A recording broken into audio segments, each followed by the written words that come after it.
इटावा में कथावाचक की पिटाई के बाद से पूरे देश में विमर्श का नया दौर शुरू हो गया है कि आखिर ये कैसे सनातनी है जो एक दूसरे सनातनी को सिर्फ उसकी जाति के कारण पीट रहे हैं और कह रहे हैं कि भाई सनातन धर्म के मुताबिक उसको कथा करने की इजाजत नहीं है। अखिलेश यादव ने भी जिस कथावाचक की पिटाई हुई है उसको सम्मानित करके राजनीति में एक नई लकीर खींच दी है। और अब दिक्कत है बीजेपी के सामने कि आखिर इटावा की घटना में जो उस गांव में घटना हुई है, कथावाचक को इसलिए पीटा गया क्योंकि वो ब्राह्मण नहीं था।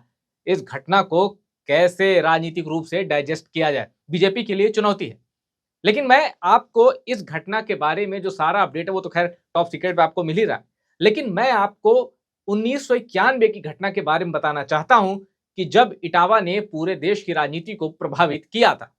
ठीक उसी तरह जैसे कथावाचक की पिटाई के बाद इटावा पूरे देश में ट्रेंड हो रहा है।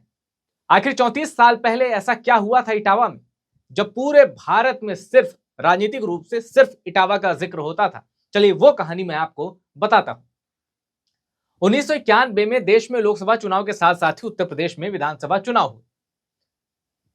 तब उस समय समाजवादी पार्टी नहीं थी। मुलायम सिंह यादव 1989 में उत्तर प्रदेश के मुख्यमंत्री बन चुके थे, लेकिन तब वो जनता दल से बने थे। बाद में वो विश्वनाथ प्रताप सिंह से उनका मोह भंग हुआ, फिर वो चंद्रशेखर के पाले में चले गए।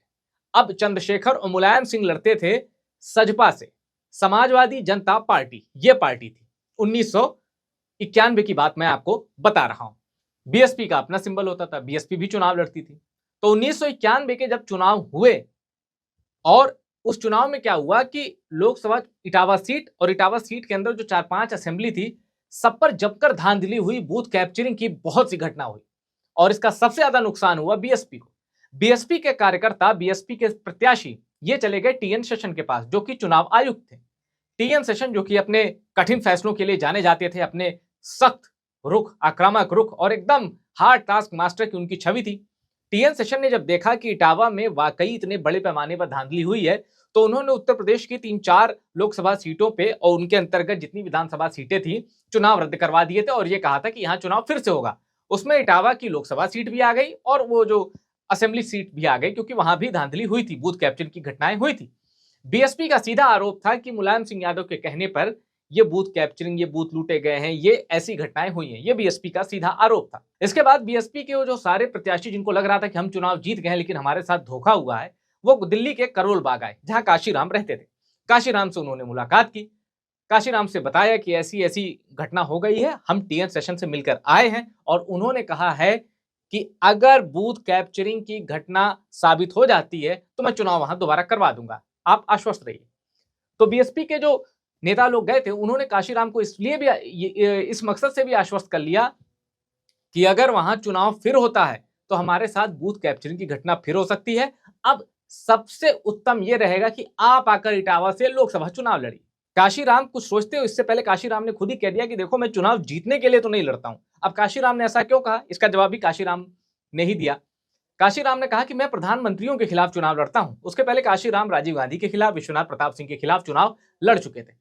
काशीराम ने कहा कि जब मैं प्रधानमंत्रियों के खिलाफ चुनाव लड़ता हूं तब जो मीडिया है जो हमें हाईलाइट नहीं करता वो हमें हाईलाइट करना शुरू कर देता है। हम जो कहते हैं वो बात हमारी पहुंचनी शुरू हो जाती है, हमारी कवरेज स्टार्ट हो जाती है और इससे हमारे मूवमेंट को एक दिशा मिलती है। ये काशीराम का अपना एक विचार था और उस वक्त काशीराम सियासत के कितने बड़े दूरदर्शी थे, इसी विचार में ये बात निहित है। काशीराम ने अपनी टीम के 3 लोग भेजे और इटावा में यह सर्वे करवाया कि क्या काशीराम को चुनाव लड़ना चाहिए। रिस्पांस बहुत ही पॉजिटिव मिला। इनफैक्ट काशीराम को यहां तक रिस्पांस मिला कि असेंबली सेगमेंट में भी बीएसपी के प्रत्याशियों ने बहुत अच्छा परफॉर्म किया था। अगर बूथ कैप्चरिंग ना होती या फर्जी वोट ना होते तो वो जीत सकते थे।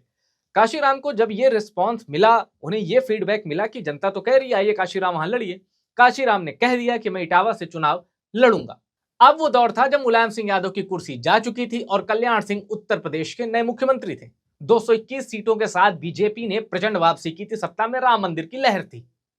एक वक्त ऐसा भी था जब काशीराम अपने समर्थकों से कहते थे कि बहुजन समाज के सबसे बड़े दुश्मन है मुलायम सिंह यादव, जब तक ये हैं तब तक बहुजन समाज कभी सत्ता में नहीं आ सकता, बहुजन समाज की सत्ता में भागीदारी नहीं हो सकती।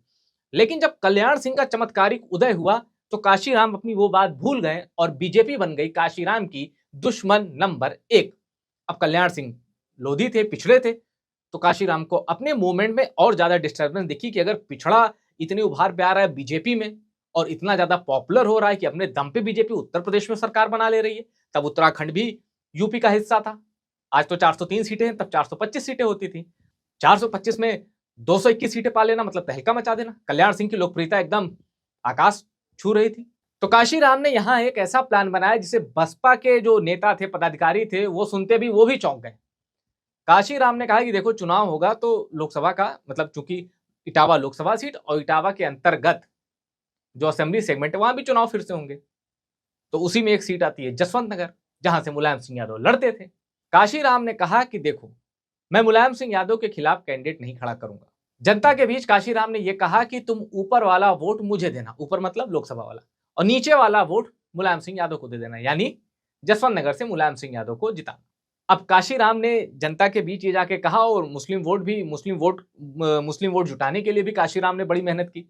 जब काशीराम ने जिसे अपना इलेक्शन इंचार्ज बनाया था, खादिम अब्बास, वो खुद मुस्लिम थे। तो जब काशीराम उनसे मिले, काशीराम ने उनसे दो टूक कहा कि मुझे शक है कि तुम्हारा समाज मुझे वोट नहीं देगा।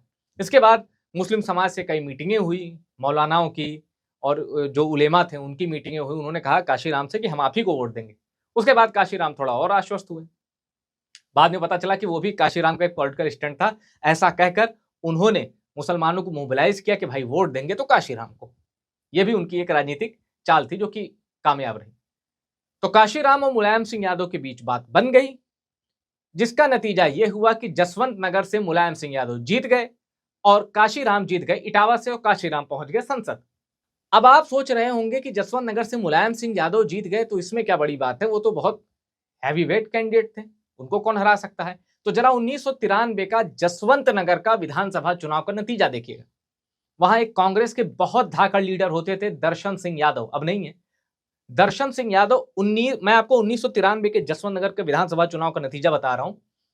60,000 कुछ वोट मिले थे मुलायम सिंह यादव को और 59,000 कुछ वोट मिले थे दर्शन सिंह यादव को। दर्शन सिंह यादव बहुत धाकड़ प्रत्याशी थे, कांग्रेस से लड़ते थे। तो ये हुआ था। अब 91 में आते हैं, मुलायम सिंह यादव अपनी सीट जीत गए, काशीराम अपनी सीट जीत गए। और काशीराम को जो चुनौती मिली थी, एक तो राम सिंह शाक्य थे, 2-3 बार के पार्लियामेंटेरियन थे, वो भी धाकड़ कैंडिडेट, वो सचपा से ही थे, मुलायम सिंह यादव की ही पार्टी से थे। और जो सेकंड नंबर पे थे लाल सिंह वर्मा, वो भी बहुत बड़े लीडर थे। शुरुआत में बीएसपी के साथ जुड़े थे, लेकिन चूंकि वो लोधी समाज से थे तो कल्याण सिंह ने उनको लपक लिया, कहा कि आओ हमारी पार्टी से लड़ो। तो मुलायम सिंह यादव से ज्यादा टफ फाइट काशीराम के लिए रही, जबकि मुलायम सिंह यादव का सपोर्ट था काशीराम को इटावा से। उसके बावजूद भी काशीराम जीत के संसद पहुंच गए, लेकिन लड़ाई आसान नहीं रही।